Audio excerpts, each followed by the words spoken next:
아침반으로 오세요. 안녕하세요. 저 성공회대 노학연대모임 가시와 인권위원회에서 활동하고 있는 강건이라고 합니다. 홍명여자대학교 만년설에서 활동하고 있는 수빈입니다. 용인에서 살고 있고 현재 대학교를 다니고 있는 김서룡이라고 합니다. 안녕하세요. 다시 할게요. 저는 연세대학교 비정부 공대위에서 활동하고 있는 이은재라고 합니다. 너무 건방져 보이지 않나요? 네. 건방져 보이는 건가요?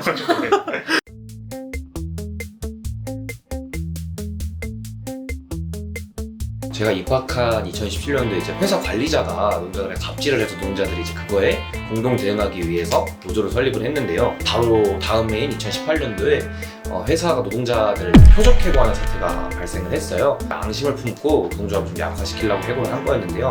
이거에 그 학생들하고 노동자들하고 같이 힘을 합쳐서 한 3주간 정도 싸웠는데 회사와 학교가 해고를 좀 철회한다는 발표를 했었거든요. 이제 해고를 저지했고 우리가 이겼다라고 생각을 하고 있었는데요. 나중에 그 노사가 교섭을 하고 그 교섭의 결과인 단체명을 보니까 사실상 그 회사가 원하던 해고, 그러니까 인력 감축이 다 좀 관철이 된 상황이었더라고요. 그래서 우리가 투쟁에서는 이겼다라고 얘기를 했는데 왜 결과적으로 이런 교섭에서 이런 결과가 나왔나라고 해서 학생들이 고민이 굉장히 많았는데요. 학생들이 그냥 집회하는데 그냥 열심히 참여해야겠다라는 식으로 노학연대를 해서 좀 체계적으로 노동자들과 함께하지 못해서 이 투쟁이 좀 진 게 아닌가라는 결론이 나왔어요. 그래서 노동자들과 학생들이 더 긴밀하게 투쟁을 만들어 나가기 위해서 노학연대 모임을 만들어 나가려고 계속 시도를 하기 시작했습니다. 저희 학교는 2017년에 이제 만년설이라는 그룹이 만들어졌는데요. 때는 2017년 여름이었습니다. 제가 학교 정문으로 나가다가 이제 청소경비 노동자분들이 중식 집회를 하시는 것을 목격을 했어요. 그때 저분들이 왜 저기에서 이렇게 맨날 힘드신데 집회를 하고 계실까라는 의문을 품고 이를 알아본 결과 이제 학교에서 다른 학교보다 적은 임금을 주고 있고 심지어는 그 임금을 주는 것조차도 단체 협상을 계속 거부하면서 우리 학교 노동조합을 인정하지 않으려는 태도로 일관을 했다라는 문제점을 알게 되었어요. 그래서 아는 언니들에게 연락을 해서 우리가 함께 학생으로서 연대를 해야 되지 않겠느냐라는 제안을 했고 그 결과 임단투에 함께 하게 되었습니다. 그리고 2017년 여름부터 2018년 초까지 만년설 회칙을 만들고 연대회원 제도를 정비하고 만년설이라는 그룹을 만들게 되었습니다. 저는 이제 15년도에 대학교에 입학을 했는데 이제 그때 세월호 일주기도 있었고 박근혜 정권에 대한 불만도 되게 많이 터져나온 시기여서 제가 어떤 사회에 갖고 있던 고민들이나 앞으로 어떻게 살아야겠다라는 어떤 가치 지향적인 문제들을 심화시켜 나가는 삶을 살아왔었는데 그러던 와중에 학교에서 어떤 총학생회가 운영하는 인권축제라는 것에 참여를 해서 그 청소경비 노동자의 어떤 휴게 공간에 대한 실태조사를 진행했었거든요. 사실 학교를 다니면은 그분들의 휴게 공간이 어디인지 전혀 모르잖아요. 저도 몰랐고 그런데 이제 막상 그 실태를 보니까 생각보다 너무 정말 말도 안 되는 환경이었고 지하 주차장 같은 공간에 휴게 공간이 있어서 어떤 지하 주차장에서 나오는 매연, 먼지, 소음들을 다 감내하시면서 휴식을 취하시는 분들이 되게 많았고 학내에서 그런 활동들을 했었는데 이제 제가 군대를 갔다 오고 학내에서 할 수 있는 활동들을 좀 찾다가 어떤 아침반이라고 하는 노학연대 단체를 찾게 되었고 그곳에서 의미 있는 활동도 하고 좀 사람들도 만나면서 고민을 공유하면서 지속적으로 계기를 좀 만들고 싶다라는 생각이 들어서 아침반에 함께하게 되었습니다.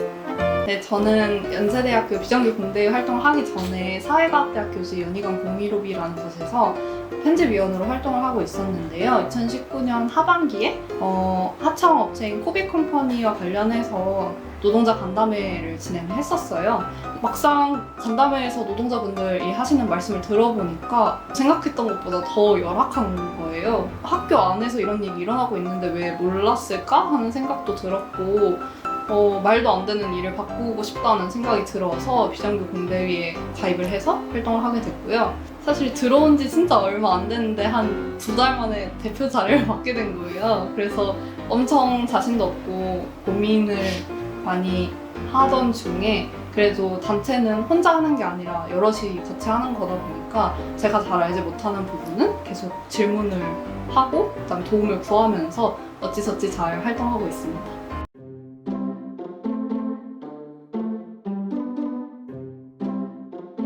네, 사실 뿌듯했던 경험을 얘기를 하려면 좀 안 좋았던 일부터 얘기를 해야 돼요.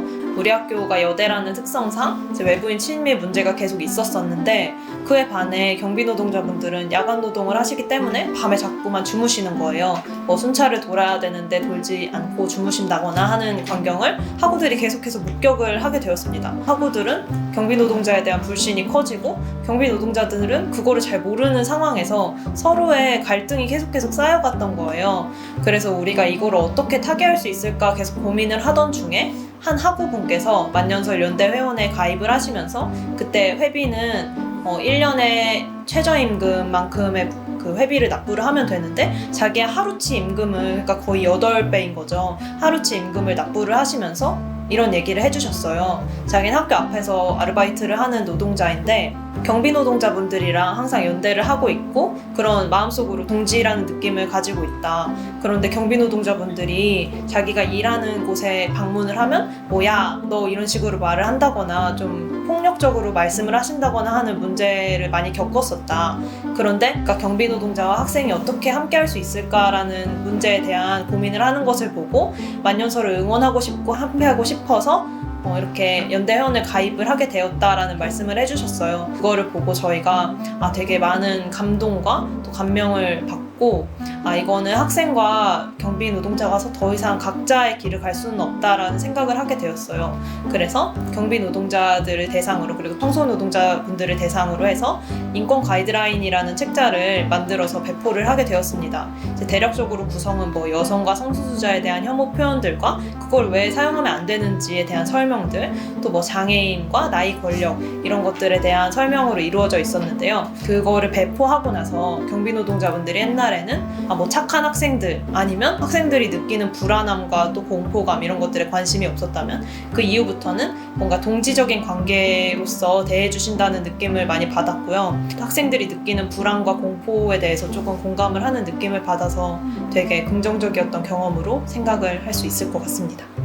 저는 이번에 호비컴퍼니 소속 조합원 한 분이 부당하게 해고를 당한 일이 있어서 관련해서 투쟁을 했었는데요. 투쟁이 엄청 100% 만족스러운 결과로 끝나지는 않아서 좀 낙담을 하고 있었고 좀 죄송스러운 마음도 솔직히 있었는데 마지막에 이제 그 합의한 내용을 통과하는지 아니면은 받아들이지 않을지를 분회 총회에서 논의를 하는데 조합원 한 분이 저한테 학생들이 같이 그래도 싸워줘서 너무 좋았고 든든했다 이러면서 다음 투쟁에도 같이 열심히 해보자 라고 하면서 오히려 저한테 엄청 큰 낙관적인 얘기를 해주시는 거예요. 그러면서 바다코코넛을 주셨는데 그게 너무 맛있었고요. 지금까지는 솔직히 투쟁이 좀 약간 그런 고정관념이 있잖아요. 딱딱하고 아니면 항상 되게 엄중할 것이라는. 근데 트로트 노래도 많이 알게 됐고 투쟁하면서 또 즐겁고 소소했던 기억들도 많이 기억에 남고요. 마지막에 오히려 노동자분한테 저는 이제 반대로 힘을 얻으면서 다음 투쟁에 대해서 좀 더 긍정적인 동력으로 삼을 수 있는 기회가 됐던 것 같습니다. 그게 좀 기억에 많이 남네요.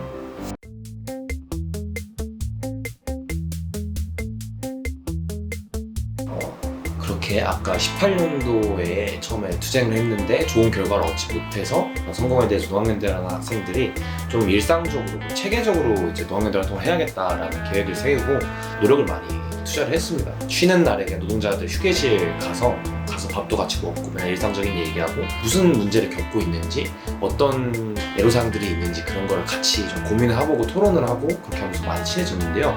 그렇게 친해지고 학생들하고 노동자들하고 투쟁을 좀 같이 준비를 해나가는 관계를 맺기 시작을 했어요. 고민을 하면서 투쟁을 준비해나가던 과정에 회사가 조합원 한 분을 부당하게 해고하려는 시도가 있었습니다. 실제로 해고를 했어요. 학생들이 계속 노동자들하고 관계를 맺으면서 자기들의 노학연대 역량도 많이 쌓아놓은 발전된 상황이었는데요. 하루도 빠지지 않고 60일 동안 노동자와 학생들이 함께 토론하고 집회하고 투쟁을 해서 해고된 노동자를 복직을 시켰습니다. 그래서 이제 그게 승리인 줄 알고 우리가 이제 단순히 도와주는 학생 그리고 우리가 도와드려야 될 노동자들이 아니라 같이 같은 문제를 놓고 싸우는 노동자로 같은 문제를 놓고 싸우는 학생으로 동지적 관계를 맺었다 라는 생각을 하고 있었는데요. 막상 이게 투쟁이 끝나버리니까 노동자들이 이제 더 이상 학생들의 도움 그러니까 학생들의 연대와 동지적 관계가 좀 필요가 없고 부담스러워질 진다라고 느끼는 것 같았어요. 그래서 학생들이 계속 앞으로 노동자들과 함께하고 싶은데 노동자들은 노동자 그리고 회사 간의 양자 간의 문제이니까 학생들은 빠져달라 그런 식으로 말씀을 좀 하시더라고요. 그래서 저희가 맨 처음부터 생각하고 맨 처음부터 원했던 게 바로 이 노동자들과 학생들의 동지적 관계인데 투쟁에서도 이겼는데 아직도 이 관계 동지로서 인정받지 못했다는 사실이 조금 힘들고 조금 많이 안타까웠습니다. 저 연재님 아까 코코 투쟁 하셨던 거 조합원님이 왜 하필 수많은 과정에서 바다 코코넛을 지었는지 코코라서 바다 코코넛이잖아요. 그래서 이게 코코 투쟁에 학생들이 열심히 같이 투쟁을 해서 바다 코코넛 왜 본인이 말하고 본인이 웃어요? 왜 저런 생각을? 코코 투쟁에 학생들이 열심히 같이 투쟁을 해서 바다 코코넛을 주신 게 아닌가 그런 생각이 들었는데 혹시 그런 의미는 없으셨나요? 저 어떻게 알아요? 어떻게 알아요? 어떻게 알아요? 받았는데. 받은 사람이 저희 회의할 때부터 궁금해하셨어요. 아, 되게 오랜 고민이었구나. 진짜 혹시 주무실 때도 생각하고 혼자 낄낄